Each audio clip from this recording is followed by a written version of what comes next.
wabarakatuh. Perkenalkan, nama saya Olivia Fania Rukan dengan NIM M2402158, Program Studi Kesehatan Masyarakat. Judul penelitian yaitu Studi Toksikologi Biokimia Dampak Senyawa Beracun terhadap Proses Metabolisme Seluler dan Kesehatan Manusia. Sumbernya dari Student Scientific Creativity Journal pada tahun 2 Juni 2025. Baik, langsung saja kita masuk pada tujuan penelitian. Penelitian ini bertujuan untuk menganalisis bagaimana senyawa beracun baik yang berasal dari lingkungan, bahan kimia industri, obat-obatan, maupun produk alami, sehingga dapat mempengaruhi metabolisme seluler dalam tubuh manusia.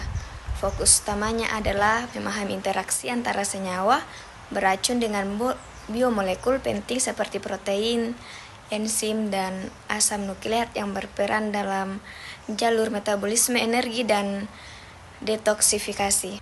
Dapat menyebabkan gangguan organ dan berkontribusi terhadap penyakit kronis seperti kanker, gangguan saraf, dan kerusakan hati serta ginjal.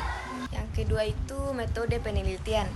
Penelitian ini menggunakan pendekatan eksperimental biokimia dengan integrasi antara analisis laboratorium dan observasi lapangan. Berbagai jenis senyawa beracun diuji melalui metode laboratorium menggunakan alat spektrofotometer, ELISA, dan mikroskopi elektron. Sampel biologis yang digunakan meliputi darah, urin, dan jaringan tubuh seperti hati dan ginjal. Selain itu, hewan model seperti tikus dan ikan digunakan untuk mengamati dampak toksik terhadap metabolisme tubuh. Dan yang ketiga yaitu variabel dan definisi operasional. Variabel utama penelitian ini adalah tingkat gangguan metabolisme seluler akibat paparan senyawa beracun. Variabel bebas, jenis senyawa beracun seperti logam berat, pestisida, bahan kimia industri, dan senyawa fitokimia alami. Variabel terikat, perubahan aktivitas enzim metabolik, tingkat stres oksidatif, dan kerusakan struktur seluler. Dan yang keempat yaitu analisis data.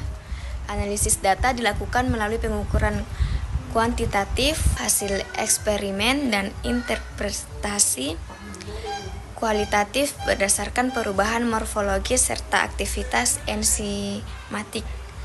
Hasil uji laboratorium diproses menggunakan modeling untuk menemukan korelasi antara dosis paparan dan tingkat kerusakan metabolik.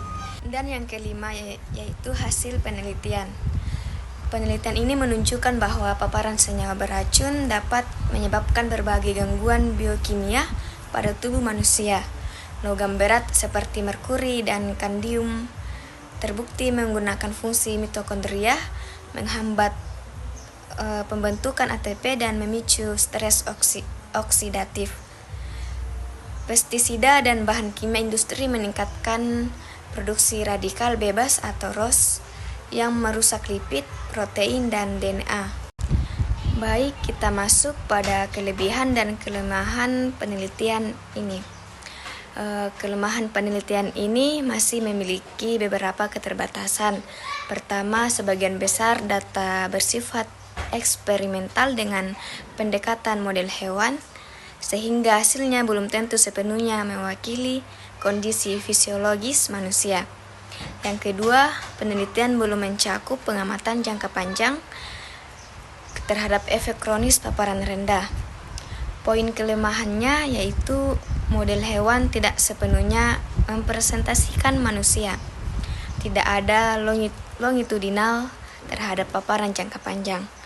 Interaksi antar senyawa toksik belum dianalisis secara menyeluruh.